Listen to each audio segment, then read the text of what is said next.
Hello, everyone, and welcome to Season 3 of Crave Arts Presents The Future of Film, featuring intimate interviews with the best emerging filmmakers from around the world.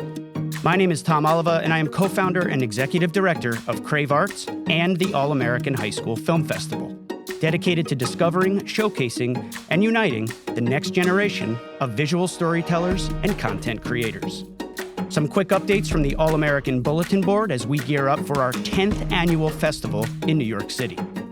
Our 2022 festival takes place October 14th to 16th. Submissions are currently open via Film Freeway, and submitting is free until March 4th. The final deadline is July 1st. Head over to hsfilmfest.com to get the latest news and updates about the 2022 festival, including our 2021 highlight reel, downloadable 2022 event planner, planning guides, and posters, because it's never too early to begin planning your All-American adventure. And if you plan on attending the fest in New York City, we highly recommend competing in our film invitational competitions, the world's premier on-site student filmmaking competitions in New York City. We offer a variety of authentic, real-world production experiences for student filmmakers and video production programs. Your chance to crew up and produce a short film in just 10 weeks. Registration opens in March.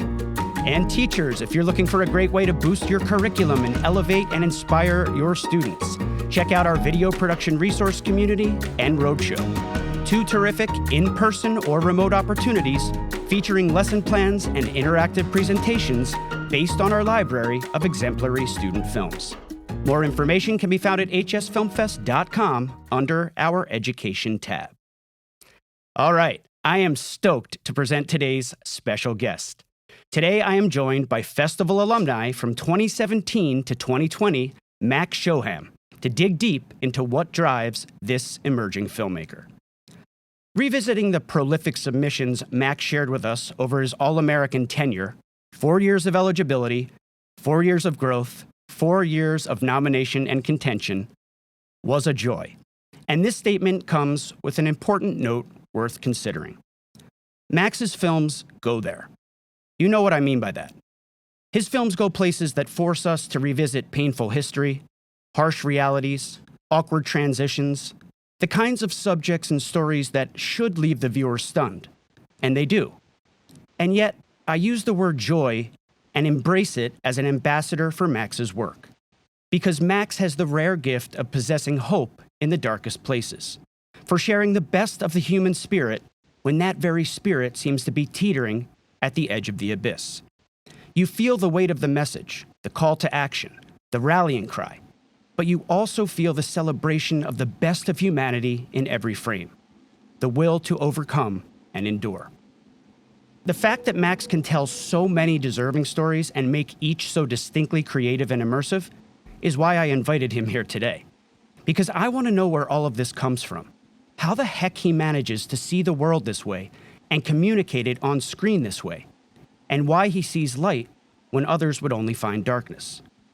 Perhaps more importantly, I want to uncover his process so that all of you can pursue this path where reality meets purpose and perspective sits on the throne. The fact that I haven't even mentioned that he is one of the most talented animators we've ever seen, producing images and tones so rich in depth that they bring you to your knees, is a testament to the bigger picture he has tapped into. I'll be focusing my commentary on Max's All-American submission, Sophie and Jacob, winner of Best Animation in 2020 and a Rare Animation Best Overall nominee. But I could easily be talking about any of his projects. Without belaboring the point, Sophie and Jacob is an amazing cinematic experience, one that marries substance and style in ways no high schooler should be able to conceive, let alone achieve. And yet, there it is on your screen, blowing your mind with every detailed frame and scene. Hyperbole? That's fair. Just watch it without sound and pause at your leisure, and then tell me that the individual images don't resonate with the power of the story Max has meticulously prepared to share with you. Romania, 1939. Young Sophie seeks refuge on a ship sailing for Palestine with 700 other souls. Jacob will be on the ship as well. As he departs, he pens a letter to the mother he will leave behind. I am afraid. Goodbye. To share the story of Jewish refugees seeking a safe haven at the height of the Holocaust is an immeasurable responsibility. To bear the burden and illuminate the individual hearts and minds that reflect the collective horror. And Max once again proves a worthy ambassador.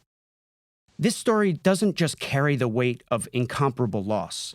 It assumes that weight and somehow reflects the oft-depicted history in a light that is both worthy and original. Perhaps even more importantly, Sophie and Jacob subtly paints the past as a vehicle for processing the continuing struggles humanity faces in the present. As Sophie, crippled by her ordeal and revealing our modern parallel, reveals, hate doesn't belong to any borders. It will always find us. This is a truth that needs to be shared. On Max's website, he writes, I feel so lucky to share my stories with the world. But we are the ones who are lucky. I am thrilled to be joined by Max Shoham today. Welcome, my Canadian friend, Max Shoham.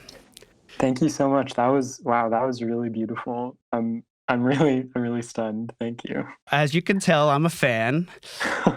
How are you?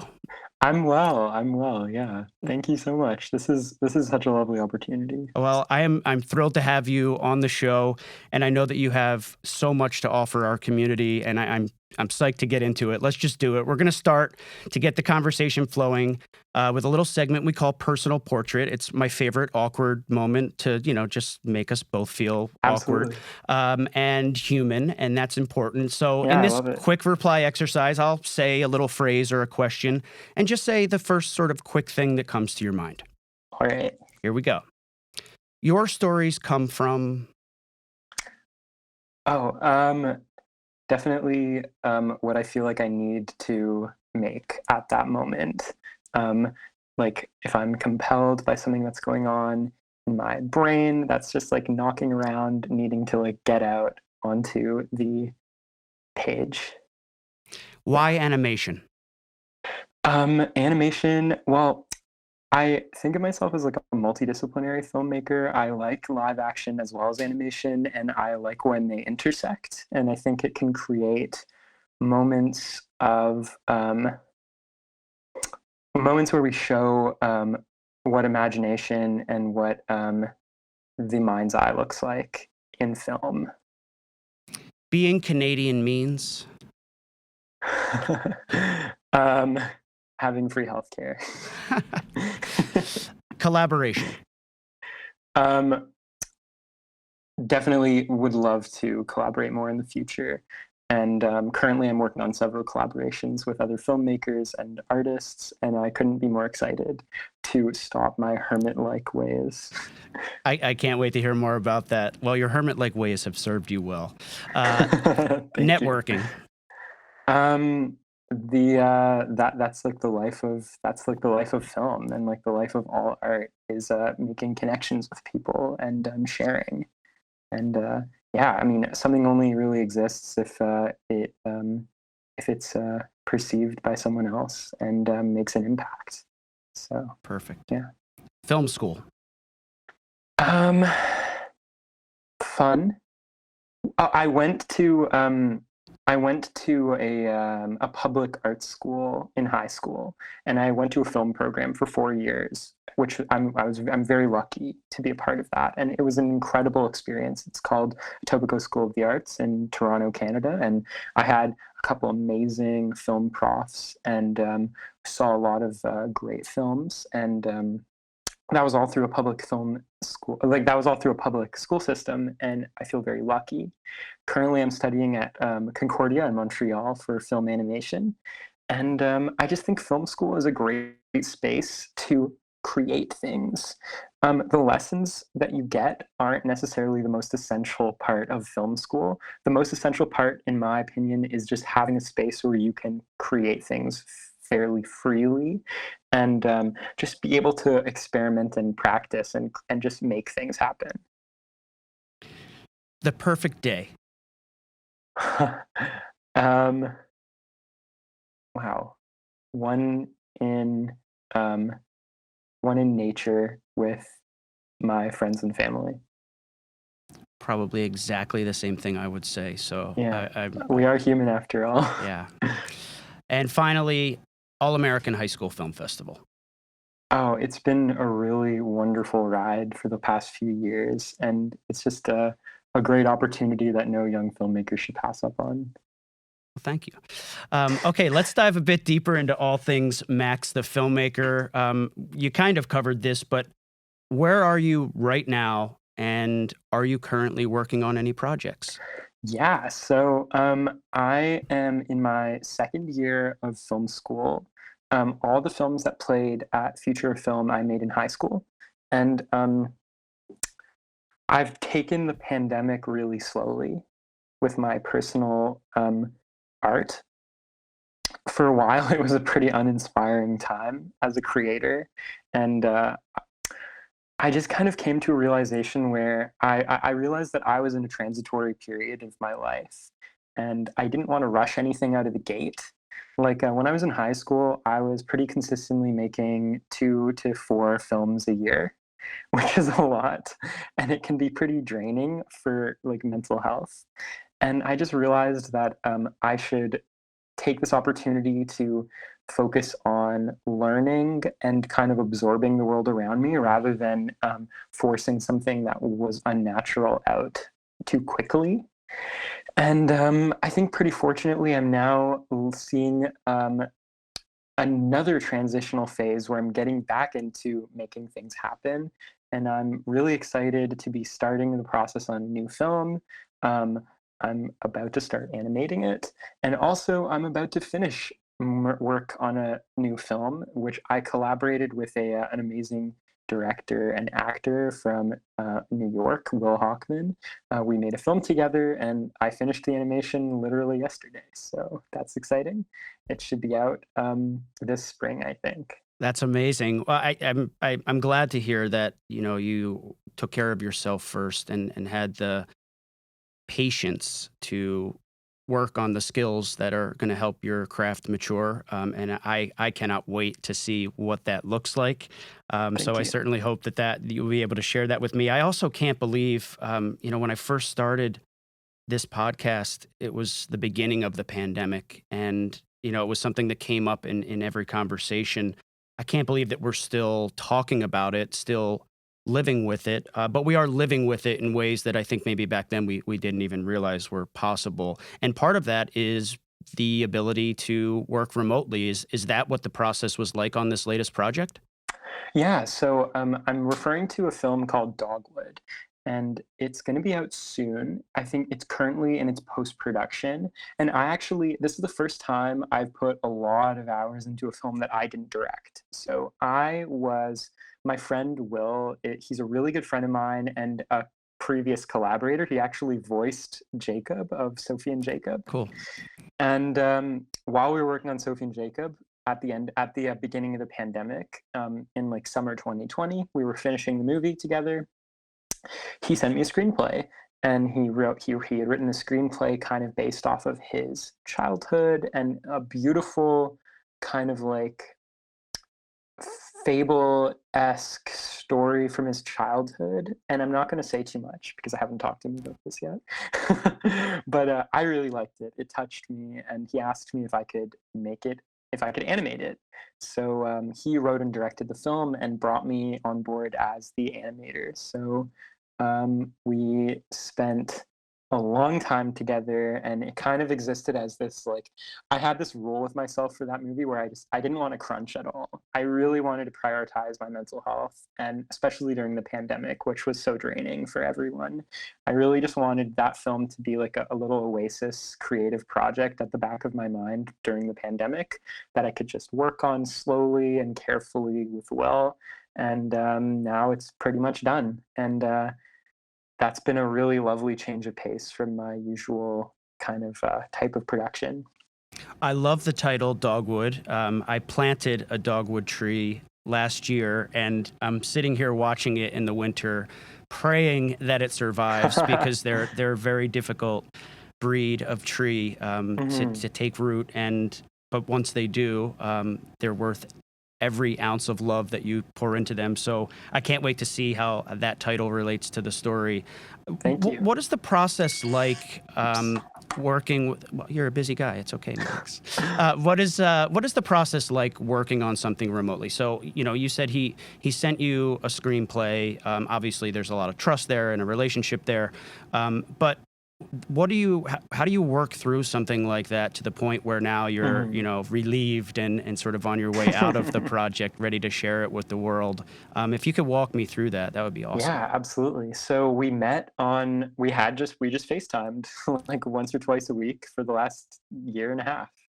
And we'd have these meetings, and I'd show him a storyboard, and then he'd say, change this, this, and this. And then I'd show him a new storyboard the next week, and then he'd show me a new cut of the screenplay the next week. And we just kind of ping pong our creations back and forth until I got started on the animation.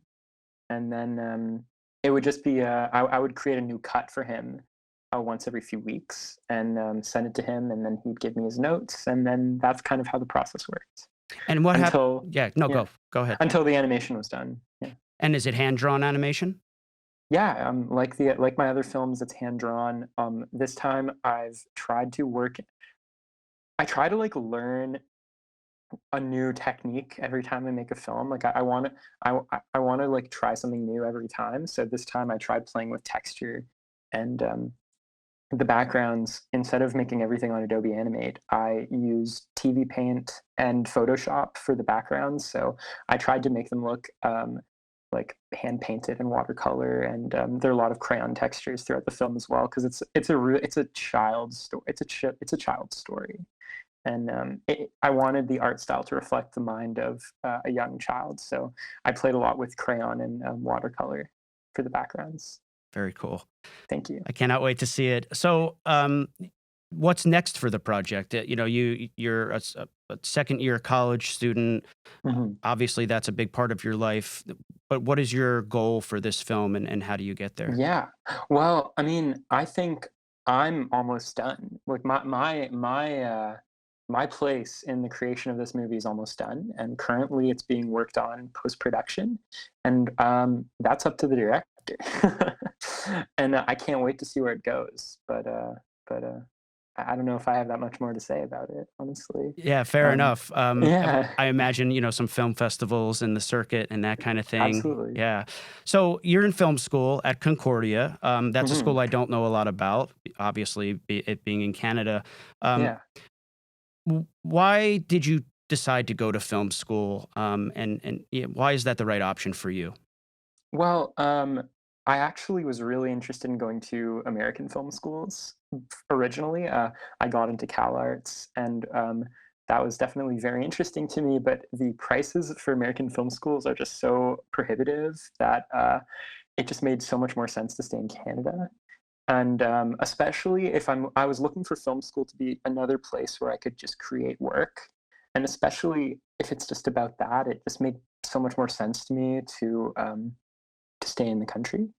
And Concordia is a really lovely university. It's not a college. There are a lot of like film animation schools that are specifically kind of craft based, where you put everything into the one craft that you're trying to learn, and then you come out like a master of that craft with so many I guess like assets. But for Concordia, it's a university, so not only can I take a film animation class, I can also take a philosophy class or a religion class or a poli-sci, which I really value because I do love school.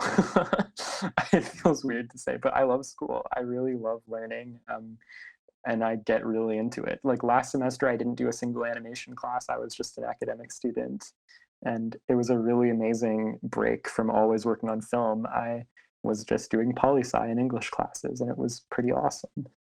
I'm really glad that you mentioned that, because I think I'm the same way. I love being a student. Whenever I get the opportunity to be one, I find it incredibly inspiring, and so many of my better ideas come from that kind of environment. And oftentimes it's classes that are maybe outside of what I think my interests are, where I find the most inspiration. And I think the community that we represent needs to hear what you just said, because I think there's sort of two kinds of filmmakers. Some that maybe don't want film school and it's not right for them and they just want to focus on their craft and maybe be a little bit more technical. And then there are those that want to diversify their interests and have that broader experience. So what's it like being a college student? That's a good question. I mean, I'm living alone now with a roommate, so that's a really big change of pace from what my life used to be like. And currently, I'm having a very weird semester. I'm only taking a couple classes and focusing mostly on work. I got a job, so that's pretty interesting. And actually, it's in my field. I'm doing animation for a startup, which is really fun and really rewarding to make money off doing what I love. So couldn't be luckier, honestly. I just feel really lucky that I'm in a position where I can just do this. Yeah. And yeah. Well, it's always nice when someone appreciates the opportunities that they have. So that's great to hear. Is there a specific class that you've taken so far, or maybe an assignment that really stands out to you, something that really inspired you or changed you in some way? So many people that are listening are in high school and they're curious about the next phase of their life and some of the things that may be coming their way. So I like to highlight something like, that has just sort of been a hallmark thus far. Oh, absolutely. God, I had such a good poli-sci class last semester. It's so weird that that's like my highlight of university so far, but it really was. It was great. We just read like last year I did a really great English class where I read a couple books that changed my life. And I did a really great poli-sci class where I read a couple books that changed my life. So I think like as a filmmaker, the worst thing you could possibly look for inspiration for your own movies are other movies. I think it's so much more valuable to like branch out and look at other mediums and experience what the world has to offer instead of just making movies about movies. And that's kind of like I had this incredible English class where we just looked at modern fiction and analyzed a couple of the best books that I've ever read, and it was really life-changing. And honestly, everything I'm working on has been informed by that class to some degree. I love that perspective. Just as a reader, what were those two books? We don't have to go into them. To the Lighthouse by Virginia Woolf. That's one of them. And Cain by Jean Toomer. That's the other big one for me. And also I read the Aeneid by Virgil, Greek poetry. Yeah. Awesome. Well, I appreciate it. I've got some new stuff to look into. I'm pretty well versed with Virginia Woolf, and I can understand why that was life-changing. It absolutely was. Let's take a step back and like go all the way back. When did you first start making movies, and why did you feel that you needed to do that? I first started making movies when I was in grade 3, and my grandparents gave me a flip camera, and I made stop motion movies with toy cars and Legos. Flip camera. That's how we know how young you were if you were using a flip camera. Young. Yeah, no, I don't know. My parents are film buffs. I grew up watching a lot of movies. I just thought they were the coolest things ever. Watched a lot of Star Wars and Harry Potter movies, and I saw The Matrix when I was really young, like probably too young, and like Gladiator and stuff. So I don't know. I just thought it was this like cool, like unknowably huge world. Like film is just so unknowable and so big. And as a child, it was just so imperceptible to me. I wanted to start as soon as I could. Like it was just always fascinating to me. And ever since I was like 7, I've just been making movies. Yeah. It's third grade. I think that may be one of the youngest I've encountered thus far. And yet it makes sense that you wanted to put these little pieces together to try to understand how like you get to that whole of those huge films that you're talking about. Who are your influences sort of beyond those early films that you maybe shouldn't have seen so young? Yeah. Well, actually, I'm really grateful I got to see some rated R movies when I was a kid, but I digress. My influences, well, definitely when I was in high school, I was obsessed with Miyazaki and Studio Ghibli movies more broadly. I'm I'm sure people know what that is. So, But you can tell us, just in case. They're a really amazing and beautiful animation studio from Japan. I think all of their films are available to watch on Netflix. At least here in Canada, we can see them all on Netflix. And they just have this beautiful philosophy about the way we should raise children and the way that people interact with the world. And watching movies like Spirited Away and Princess Mononoke, you feel all the fibers of like their philosophy and the way that they look at the world in such a positive and uplifting way. You can just feel it affect every way they tell a story, and that's really inspiring to me. So they're probably the singular biggest influence on my work, I would say. And then for live action, one of my favorite filmmakers is Luca Guadagnino. He made films like I Am Love and Call Me by Your Name and the new Suspiria remake, which is underrated.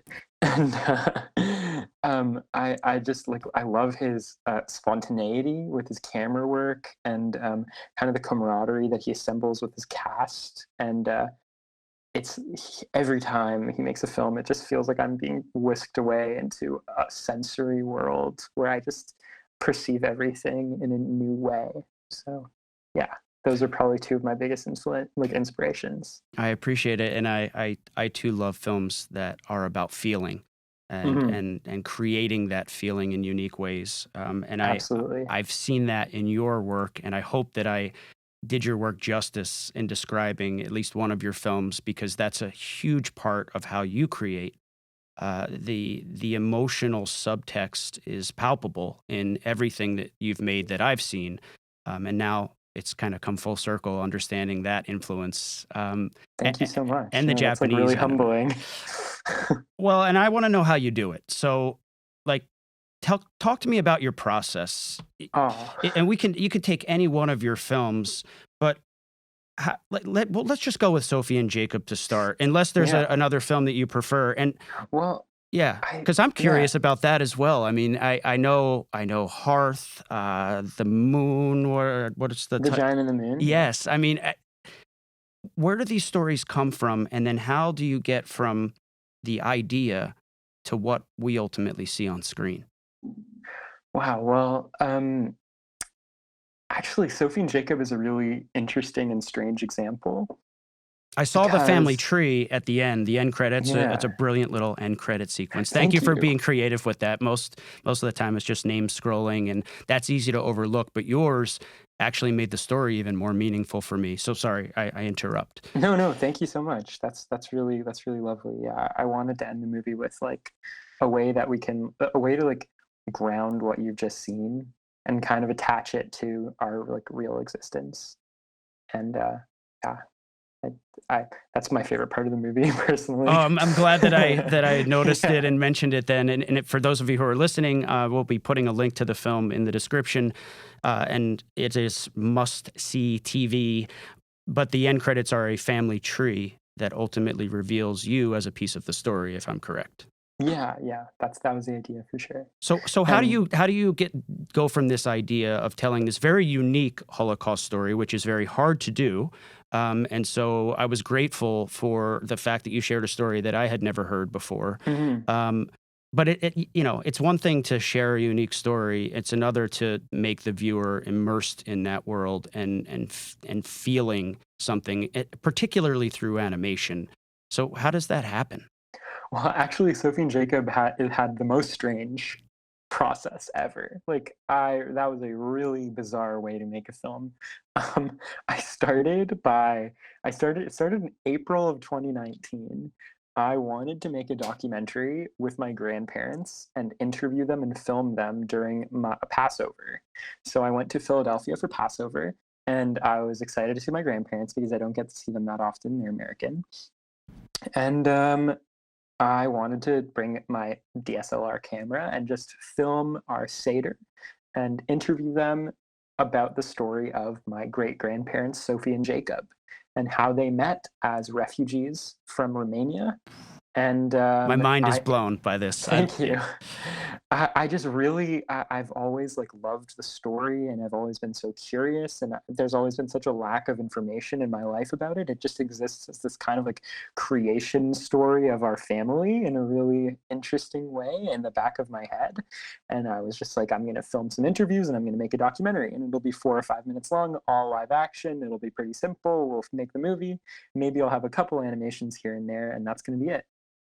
So I filmed a lot of footage in Philadelphia and came home and started editing. And I quickly realized that it was a massive story. And it was probably the biggest, most ambitious story that I've ever taken on as a filmmaker. And at first it was like, okay, I'll do one more animation sequence in this movie. And then I'll do another animation sequence in this movie. And then I'll do another animation sequence in this movie. And then every time I added more animation, I took away more live action until I got to this moment of realization where I said, this shouldn't be a documentary. This should be a narrative animated film. And it took me months of editing and animating to kind of come to that perspective, to come to that turning point. And then it quickly ballooned into a much larger project than it had originally been. And it switched mediums pretty organically to animation. And then I just kept working from there until it was done.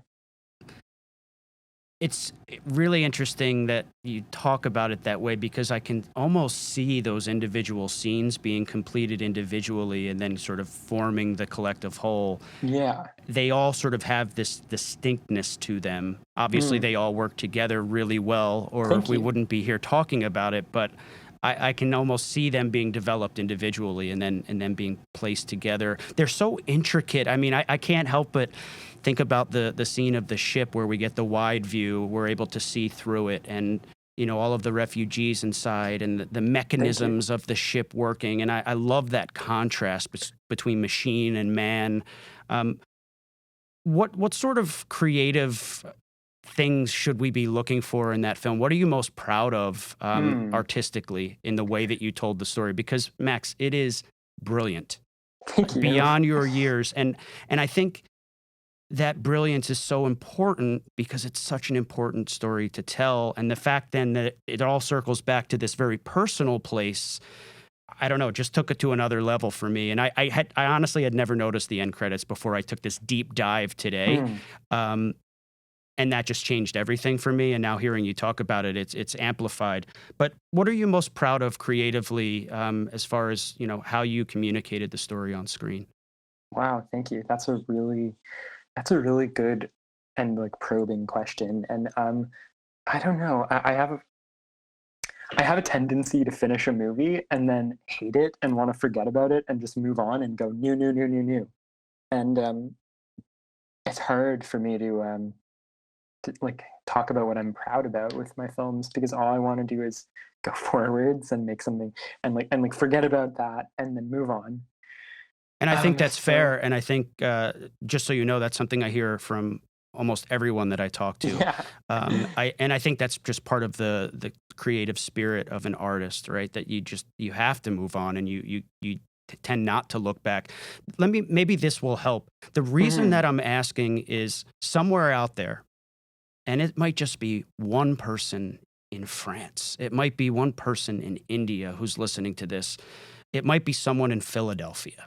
And they want to be an animator, and they're working on this craft, and they need your help. And you've achieved at the highest level, right? I mean, that's what we do is we collect and then we evaluate, and you rose to the top based on what you do. What is it exactly that you do for someone out there who's going, man, I just want to tell my stories and I want to tell them through animation? I just think it's really important to try to be honest. And I just think that you should tell your story and your family's story rather than the most true things in movies are usually the most specific things. And you can only achieve specificity if it's something that you know really well. So, like, for instance, there are a lot of like young filmmakers in film school who want to like ape the works of like famous directors and like make like genre movies, and there's nothing wrong with that. But I think if you want to make something that will like touch people, it's really important to work based off of your perceived existence and like your like truths in your life and in your family's life, and basically make what you know. And it's I know it's hard to avoid saying that, right? Because Yeah, it's the yeah, truth, and you only know that when you actually do it, because it's hard to go absolutely. wrong when you're writing from that place. No, and in Sophie and Jacob, I think the thing I'm most proud of, honestly, is making it, and is just like having that kind of story in my family. Now it's a film. It was once word of mouth in my family, and now it exists as a tangible object of memory. And maybe I was worried that this story would have faded away with my ancestors, and now it exists as this kind of tangible memory. Um, I mean, changed through the medium of animation, but still, I Elevated, think I would say elevated by the Oh, thank medium you. of animation.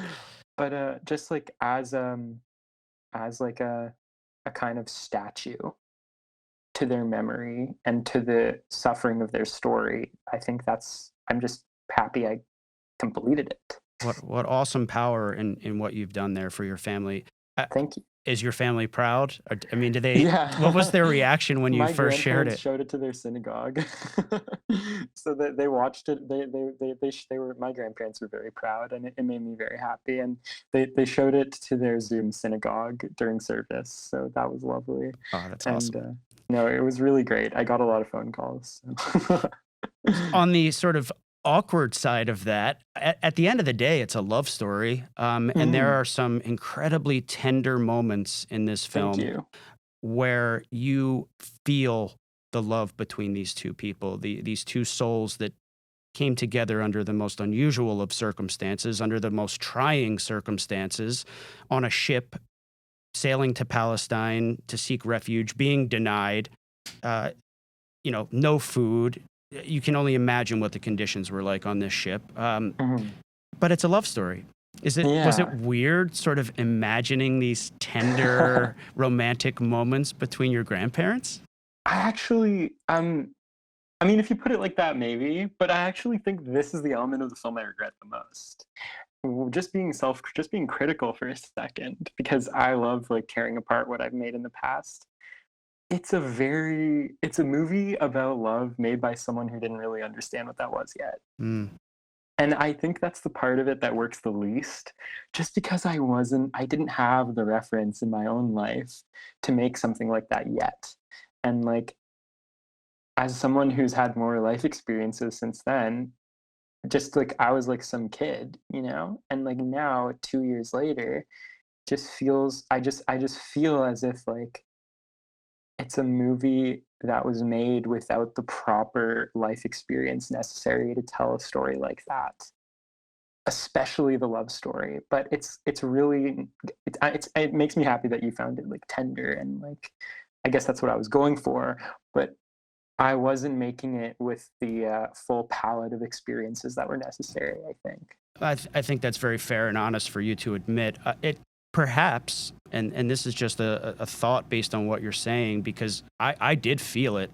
Perhaps it's the absence that Mm. actually makes it work. You didn't really have Yeah. anything to put into that piece of it, and I think it's a little sparse in the way that it delivers that romance, Hmm. and that makes it sort of more appealing, if that makes Thank you. sense. Yeah, I'm not saying it necessarily missed any content. Like what's there maybe is all that was necessary. I just think I would have handled it in a different way, Of and course. I would have been more detailed, and I would have focused on things that were more specific Hmm. in those scenes. And it's something I regret about the movie. But also I understand why I made it the way I did, because it's just like where I was. And hindsight is brutal for a filmmaker, for any Oh yeah. storyteller. Of course, you're always going to look back and say, "What if I did this?" Or, "What if I had more perspective and experience?" True. How do you? And we can move on after this, but how do you choose the images that you share to tell Mm. the story? Because they're amazing. They're Thank you. provocative, and they feel so right. The micro, macro. I'm particularly thinking right now, for whatever reason, about when they paint the star on the door, Hmm. and then burn the house down, and then you find out it's the police who burned the house down, and obviously reason to leave at that point. But how do you choose the specific images that you share, accompanied by the VO, and to help create that Yeah. tone? Well, something like that was like really iconographic, and just like it's such a loaded image to start a movie with, to just have like Star of David being painted. And I think that just communicates a lot of information really efficiently, I think. Um, how do I choose my images? Whatever feels right. Is it I hard? think it just Is it hard? Because you make it look easy. I mean, when you watch the film, you're not thinking about the animator behind it. You're just immersed in the story. it is hard. Yeah, I mean, there are a lot of storyboards that are made, but it just boils down to my emotional reaction to the images, I think. Like if it feels right, then I'll just go with it. And especially a movie like Sophie and Jacob, I probably didn't think enough about it, if I'm being honest. Like that's another hindsight criticism. Um, but yeah, it's really just what I feel communicates the information in an emotionally satisfying way. Yeah. So obviously, you had a lot of success at our festival. Outside of Sophie and Jacob, which of your official selections are you most proud of, and why? Oh yeah, well, there's definitely one I'm most proud of. Like one of my most cherished kind of experiences. Sorry, I'm coughing. Do not know why. Um, Definitely Future Film Fest was a really amazing opportunity, and I won an award from them, and then they hooked me up with a streaming deal with CBC Gem. So that is a Canadian streaming service run by CBC, which is Canadian broadcast, and it made my film platformed in a way that it kind of never has before. And like you can now stream my movie in Canada on an official streaming service, and it was the first time I've like made money from a contract for my work, and it just felt so satisfying, and it was a milestone for me, and Yeah. I really cherish it. And I met a lot of amazing people in that process as well, and made some really great friends. So Tell me about. It's a personal favorite of mine, and I imagine you made it very young. I don't know how old you were, but tell me about Wavy Head, the documentary Wavy Head. I love that yeah, film. I show thank that you. film a lot on my road shows. That film has toured the world. I've shown it all over the U.S. I showed it in Italy, in Milan, during a festival I was able to be a part of there. Wow. It gets a wonderful reaction, and I think it's a wonderful marriage of your ability to be an animator, and the documentary platform. And I've always found that animations, just like Sophie and Jacob, you were able to tell a story from the past without any footage from the past, without actually being there. And Wavy Head, the animations help fill in the holes, right? You Hmm. can't actually show what happened, and yet the animations take us there. How old Yeah. were you when you made that? I was 14. Oh, if wow. Wow. 14, and you were nominated for Best Documentary. It's now a film that I take around to help other students develop their craft and tell better stories. Thank Where did you. that story come from?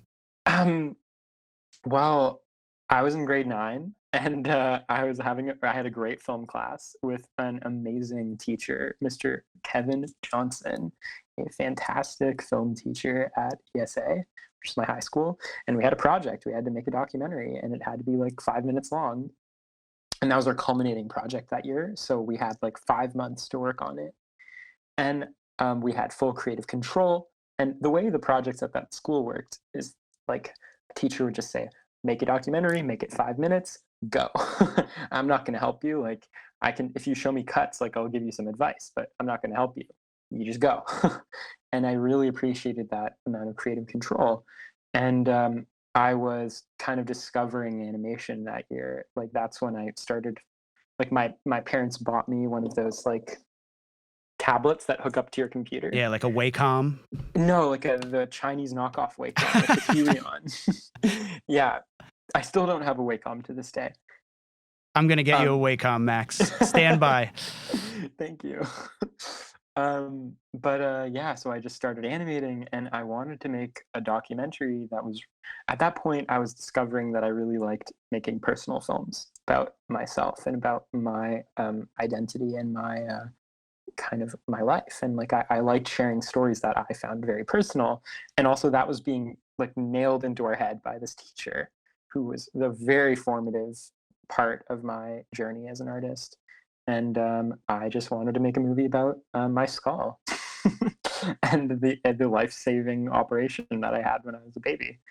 And I reconnected with my surgeon, who I had not talked to since I could not talk at all. And yeah, made the film. And the animation was kind of supposed to mimic my imagination and the way that I pictured the operation. Like when you're a kid and your parents tell you about how they like cracked open your head and like put all these things in and like took your skull out and stuff like that, like you run wild in your brain and you picture some crazy stuff. Yeah. So I wanted to reflect that in the film. Well, it resonated with me, and it resonates with many others. And the fact that you made it at 14 with just complete creative liberties, I think really speaks to you and your talent. And you know, you might not realize it. I have the easy job here. I'm listening and I'm processing, and you have to bare your soul. But I think we really are getting a sense of what drives you as an artist. And it is this very personal connection between your life, your experiences, the things that you care about, and connecting that through the visual medium of film. Thank you. And wow, I mean, you had your head reshaped as a child, but why not tell that story? Who isn't curious? And I think what's important here, and we're definitely putting a link to Wavy Head in the description as well, is not necessarily even that you told that story, it's how you told it, because you didn't have anything to go on. You had to tell this story without being able to actually show the thing that it's about. Just anyone listening, think about that task. How do you do it? Well, go watch the film and you'll see. Before we move on, I want to ask this teacher that you're talking about, a clear inspiration for you. There's a lot of teachers that listen to this show and play this show in their classroom, and then, you know, we'll screen your work and try to put all the pieces together, which I think is awesome. That's why we do it. What was it about this teacher that made such a difference for you? Was it the style, the personality, the assignments? Well, let me just shout out the film department of ESA, the Etobicoke School of the Arts. It's such a great place for a young person to discover the medium, and not just Mr. Johnson was an incredible teacher. I loved the way he respected us. It was really the first time I felt like I was being treated like an adult in a class, even long before I was an adult. What does that? I love that you're shouting out your teachers. I don't think we get enough of that, and you're so lucky. What does that look like? What does it look like to be shown respect? Well, we were shown really challenging art. We were shown art that changed the way I looked at the medium. I don't know, I was like 13 years old being shown like some really challenging experimental films, and had the way I looked at art really blown apart in that classroom in a really important way. And the way that like Mr. Johnson, but also the other film, all the other film teachers at ESA as well, like Mr. Morgan and Mr. Payne, like Michael Payne and Nicholas Morgan. Sorry, I'm still talking about them like they're my teachers, which is hilarious. I get that from students who are only a few years younger than me. I started teaching at 22, and I still get the Mister. I'm like, it's okay to call me Tom, but anyway. Yeah. No, just we were given so much freedom, and it really legitimized us. And at least for me, it legitimized me. It made me feel like a legit creator and like a legit artist. And you don't get that in school that often. Like there's a lot of like judgment of what you're creating in a lot of classes, and that just wasn't the case in the film department. We were really given free rein to do what we wanted, with criticism. Like sometimes our stuff would get torn to shreds. We'd have some brutal critiques, but the creation was really free, and I really appreciate that to this day. I think I wouldn't be here without that. I'm glad I asked. I value choice and education above almost anything else. I think it's incredibly important for students' development to understand that they have the freedom to own their education and to find their own path. And I fight for that every day. I mean, we have sponsors who approach us and want to be involved, and we're grateful for every single one because it only helps us, continue to support the community that we do. But, they'll want to do a custom category or something that's related to their brand, and that's fair. But they'll come up with like the lamest prompt ever. And it's, how does technology impact your education? And I like say to them, would you ever want to make that? Would you ever want to make that film? Would you ever be excited about that? Because it has negatively impacted. Right, exactly. But like, and I always say, just give them as much freedom as possible, and they will not disappoint. Yes, you can have a little bit of a parameter to sort of jumpstart the process, but I think that level of freedom and choice is the respect. To say you are worthy of telling the stories that you want to tell. Yeah, absolutely. And that was palpable for me, honestly. And I don't know, I know, I know that was my experience. So that's all I can speak to. I can't really speak for anyone else, but that's how I felt there. So yeah, and you're very lucky. It sounds like an amazing school. I was afraid to say the name. I'm sort of still afraid to say the name. Etobicoke School of the Arts. Etobicoke. Yeah, Etobicoke is a really big district in Toronto. So yeah, cool. So, what advice do you have for our community of filmmakers, for anyone out there listening who is a young Max, 14, 15, 16, creating and wanting to achieve at the level that you have? Prioritize your mental health, I would say. Like, we're human, we're not machines.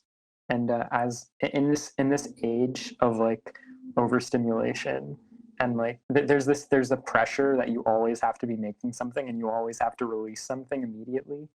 It can get really overwhelming and like really unhealthy. And I just think like take care of yourself first and foremost. And making art is like about living, and you can't make art if you're not living. So I just live. Take care of yourself. What do you do to take care of yourself? What are your go-to things? You mentioned nature at the beginning of the show. I imagine that has a place. I love hiking. I love like spending as much time in nature as I can. It's hard to not have I don't have a car, and I live in Montreal, so there's not much I can do these days. But just giving myself enough time to feel like a human and not a machine, like reading and spending time with my friends and people I love and my girlfriend and my parents, and exercising, trying to imbue my strange pandemic existence with a sense of routine is also really important for me. And I think we all lost a little bit of that. I mean, I know that I'm certainly not the same person I was before this craziness. Oh, God. Particularly in that vein, the routine and that sort of sense of normalcy. But it's coming back. It's coming back. I hope so. I'm glad that you mentioned hiking and family. I think that's really important. And I think it's important to sort of also link the two, your craft and those things that are going to fuel that craft. And if one isn't taken care of, then the other isn't going to work either. Yeah, they're inseparable. Yeah. They're really inseparable. Yeah. So outside of that, if there's something that you wish you knew then about making movies that you know now, what would that be? Oh, wow. That's a really interesting question, because wait, do you mean like when I was in high school? Yeah, because that's who's listening here. That they want to know, what they can learn from your experience? I was really insecure about my movies all the time. Like I was like really worried about how they'd be perceived, and like worried about being cool and like making things that people like, and like being one of the cool kids, and like I don't know, like cool movies really suck. I really like uncool dorky movies. Just like I wish I just like well, You've already, I mean, that's an amazing answer in itself. yeah, Just own it and have as much confidence as you can yeah, possibly yeah, muster. absolutely. Being a dork is awesome, and it's great. From one to another, I agree. Absolutely. So what's next? What are your goals moving forward? Well, I'm focusing on work at the moment, and on the side, I'm beginning animation for a new film. That's pretty exciting.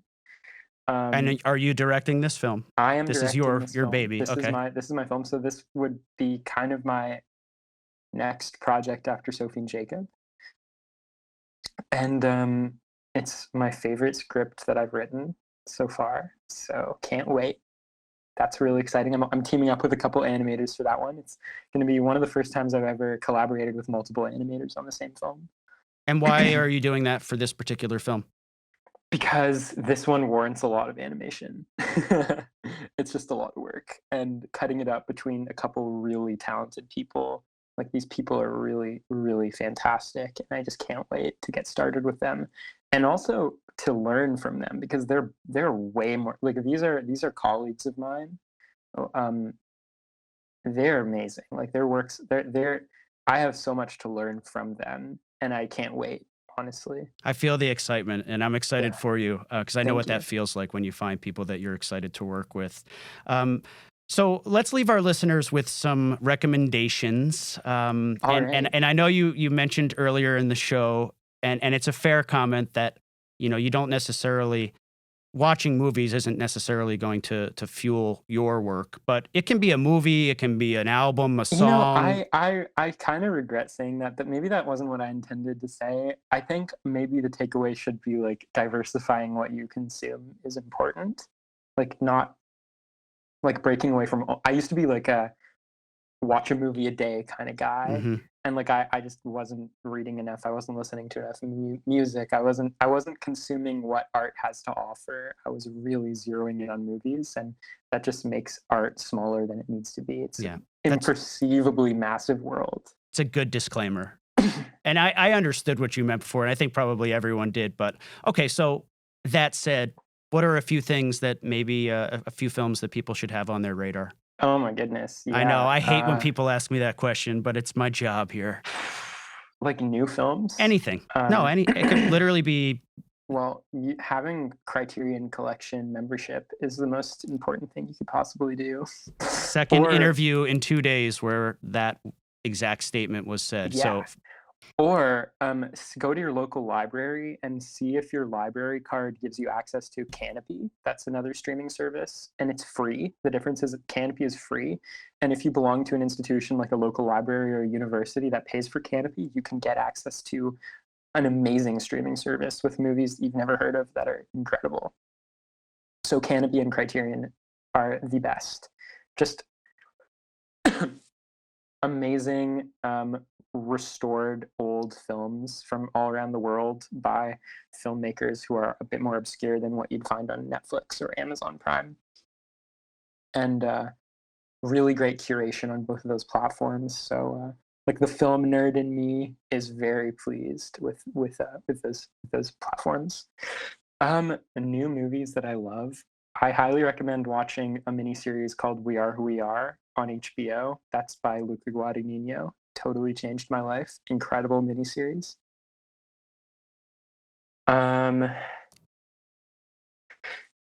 Let's see. I loved The Green Knight. That's a great movie. The new A24 movie. That was fantastic.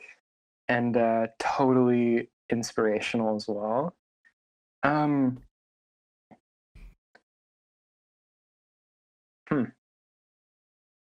I listen to a lot of music. Like I'm a really big music nerd as well. So I think I'm more of a music nerd than a film nerd, so I understand that.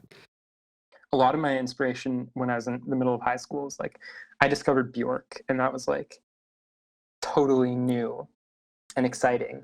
Okay, but music, the most essential thing that I listened to last year was Arca's Kick Cycle, which were these 4 new albums that came out back to back called Kick 2, 3, 4, and 5.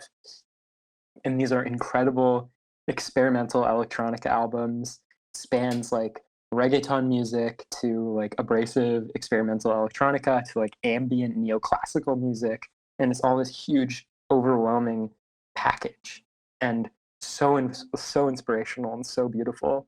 Isn't it amazing that, like, I'm a huge music fan. I listen to everything. I don't like to listen to things repeatedly too often. I always like to just, that's one of those things that you say and you sort of instantly regret. But I like to discover new things constantly. I don't know what that is. And that's amazing to me, because how do I not know what that is when all I do is listen to music?